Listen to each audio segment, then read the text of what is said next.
Aktivitas bongkar muat dan pelayanan penyeberangan di Pelabuhan Tenau Kupang dipastikan berjalan lancar. Kepastian ini disampaikan dalam rapat dengar pendapat Komisi 4 DPRD Nusa Tenggara Timur bersama para pemangku kepentingan sektor kepelabuhan dan pelayaran Senin 9 Februari 2026.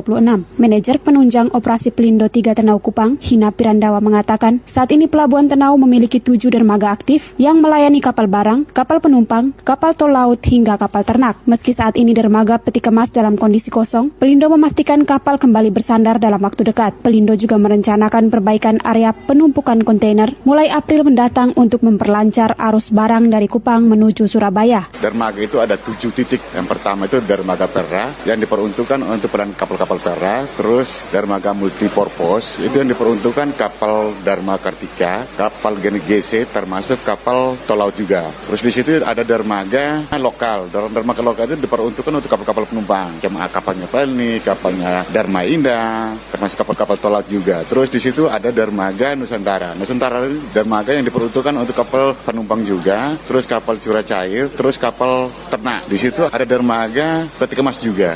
Sementara itu, dari sektor penyeberangan, ASDP Cabang Bolok menegaskan komitmennya menjaga konektivitas antar wilayah di Nusa Tenggara Timur. Manajer Keuangan ASDP Bolok, Amir, menyebut ASDP mengoperasikan 9 kapal yang melayani 48 lintasan mulai dari Kupang Rote, Kupang Sabu, hingga lintasan ke Alor dan Flores. Meski demikian, Amir mengakui sepanjang 2025 terjadi penurunan jumlah penumpang dan kendaraan. Salah satu penyebab utamanya adalah cuaca buruk yang sering menghambat pelayaran. Perbandingan pertumbuhan tahun sebelumnya dengan tahun ini kita mengalami penurunan 18% untuk penumpang. Kemudian juga untuk kendaraan roda 2 kami juga mengalami penurunan sebanyak 7%. Tapi ada beberapa hal yang harus menjadi tolak ukur kita, bahwasanya di tahun 2025 itu banyak kendala kami di operasional cabang Kupang terkait dengan cuaca buruk yang tahun lalu itu lebih dominan daripada tahun-tahun sebelumnya, sehingga operasional kami banyak yang tidak terlayani dengan baik.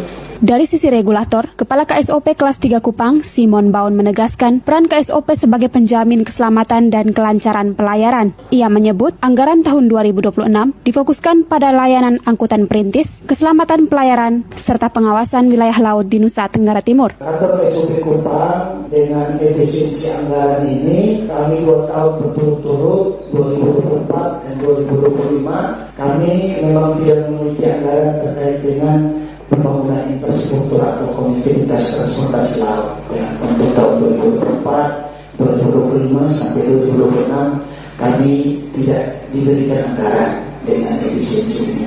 Tapi kami hanya mendapat anggaran terkait dengan layanan berupa transportasi laut yang ada di kantor KSOP Kupang. RDP tersebut juga diwarnai masukan dari anggota Komisi 4 DPRD NTT, Simon Polin, yang menyoroti pentingnya kelancaran layanan kapal tol laut, keterjangkauan harga tiket ASDP, perbaikan fasilitas transportasi darat pendukung pelabuhan, serta peningkatan keselamatan pelayaran melalui dukungan sarana navigasi. Komisi 4 DPRD NTT menegaskan komitmennya untuk mendorong sinergi antara pemerintah, BUMN Kepelabuhan, dan operator transportasi guna meningkatkan kualitas pelayanan dan konektivitas laut di seluruh wilayah Nusa Tenggara Timur. Dari Kupang, Delvin Wandi, RRI terus mengudara untuk Indonesia.